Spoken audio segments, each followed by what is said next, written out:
মা, বাবা কাবাবগুলো এনেছে, কোনো চাটনি আনেনি? না তো, চাটনি তো আনিনি। ঠিক আছে, তুই খাবি বলছিস, তাহলে এই যে ধনে পাতাগুলো আছে, আমি কাজ করবো ভাবছি, ধনে পাতাগুলো দিয়ে চাটনি করে দেবো। ঠিক আছে, তাহলে ধনেপাতার চাটনি আজকে দেখিয়ে দেব। ভিন্ন স্বাদের ধনেপাতা বাটা তৈরি করার জন্য একটি মিক্সি জারে ধনেপাতা আর রসুন কুচি, আদা কুচি, তারপরে কিছু বাদাম, তার মধ্যে পরিমাণ মতো লেবুর রস দিয়ে দিতে হবে। তারপরে মিক্সি জারে মিক্সিতে পেস্ট করে নেব। এটা আপনারা শিলনোড়াতেও পেস্ট করে নিতে পারেন। তারপরে স্বাদ মতো ও পরিমাণ মতো নুন দিয়ে দেবেন। তারপরে ওভেনে একটু একটা পাত্রে তেল, কিছু কারি পাতা, সর্ষে, শুকনো লঙ্কা ফোড়ন দিয়ে দেব।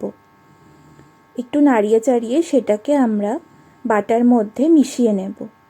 খেতে কিন্তু অনবদ্য হয়েছিল। ভালো লাগলে লাইক, কমেন্ট, শেয়ার ও সাবস্ক্রাইব